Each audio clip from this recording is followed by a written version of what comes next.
ನಮಸ್ಕಾರ. ಕರ್ನಾಟಕ ಧ್ವನಿಗೆ ಸ್ವಾಗತ. ಮಹೇಶ್ ಶೆಟ್ಟಿ ತಿಮರೋಡಿ ಅವರ ಗಡೀಪಾರಿಗೆ ಆದೇಶ ಆಗಿದೆ. ರಾಷ್ಟ್ರೀಯ ಹಿಂದೂ ಜಾಗರಣ ವೇದಿಕೆಯ ಅಧ್ಯಕ್ಷರೂ ಆಗಿರುವಂತಹ ಮಹೇಶ್ ಶೆಟ್ಟಿ ತಿಮರೋಡಿಯನ್ನು ದಕ್ಷಿಣ ಕನ್ನಡ ಜಿಲ್ಲೆಯಿಂದ ರಾಯಚೂರು ಜಿಲ್ಲೆಗೆ 1 ವರ್ಷದ ಅವಧಿಗೆ ಗಡೀಪಾರು ಮಾಡಲಾಗಿದೆ. ಈ ಸಂಬಂಧ ಪುತ್ತೂರಿನ ಉಪವಿಭಾಗಾಧಿಕಾರಿ ಸ್ಟೆಲ್ಲಾ ವರ್ಗೀಸ್ ಅವರು ಆದೇಶವನ್ನು ಮಾಡಿದ್ದಾರೆ. ಪೊಲೀಸರು ಅಥವಾ ನ್ಯಾಯಾಲಯ ನೋಟಿಸ್ ಜಾರಿ ಮಾಡಿದರೆ, ವಿಚಾರಣೆಗೆ ಹಾಜರಾಗಲಿಕ್ಕಿದ್ರೆ ದಕ್ಷಿಣ ಕನ್ನಡ ಜಿಲ್ಲೆಯನ್ನು ಪ್ರವೇಶ ಮಾಡಲಿಕ್ಕೆ ತಿಮರೋಡಿ ಅವರಿಗೆ ಅವಕಾಶವನ್ನು ನೀಡಲಾಗಿದೆ. ಗಡೀಪಾರು ಪ್ರಕ್ರಿಯೆ ಆರಂಭವಾದ ಬಳಿಕ ಮಹೇಶ್ ಶೆಟ್ಟಿ ತಿಮರೋಡಿ ವಿರುದ್ಧ ದಕ್ಷಿಣ ಕನ್ನಡ ಜಿಲ್ಲೆಯ ಬೆಳ್ತಂಗಡಿ ಠಾಣೆಯಲ್ಲಿ 5 ಪ್ರಕರಣಗಳು ದಾಖಲಾಗಿರೋದನ್ನು ನಾವು ಗಮನಿಸಬಹುದು.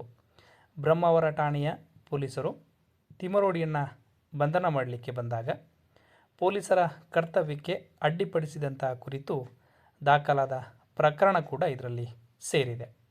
ಉಳಿದವು ಅಕ್ರಮ ಕೂಟ ರಚನೆ, ಗಲಭೆಗೆ ಕುಮ್ಮಕ್ಕು, ಹಲ್ಲೆ, ಕ್ರಿಮಿನಲ್ ಬೆದರಿಕೆ, ಉದ್ದೇಶಪೂರ್ವಕವಾಗಿ ಅವಹೇಳನ ಮಾಡೋದು, ಗುಂಪುಗೂಡದಂತೆ ಪೊಲೀಸರು ನೀಡಿದ ಆದೇಶವನ್ನು ಪಾಲನೆ ಮಾಡದೇ ಇರೋದು, ಸುಳ್ಳು ಮಾಹಿತಿ ಹಂಚಿಕೊಳ್ಳುವಂತಹ ಆರೋಪ, ನಿಷೇಧಿತ ಶಸ್ತ್ರವನ್ನು ಹೊಂದಿರುವಂತಹ ಮೊದಲಾದ ಆರೋಪಗಳಿಗೆ ಸಂಬಂಧಿಸಿದೆ.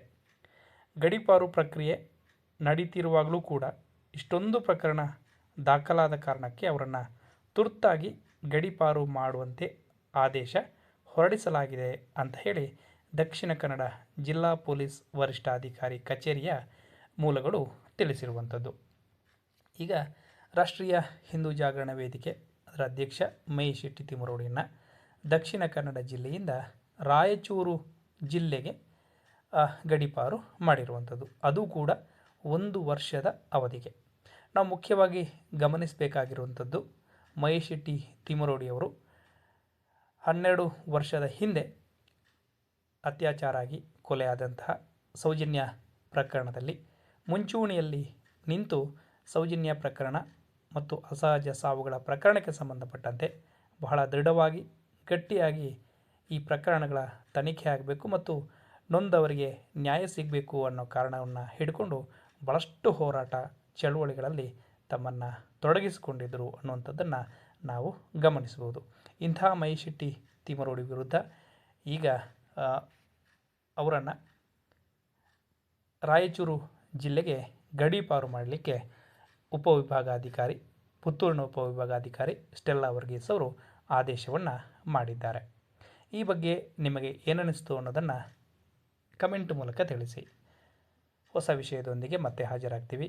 ಅಲ್ಲಿವರೆಗೆ ನಮಸ್ಕಾರ.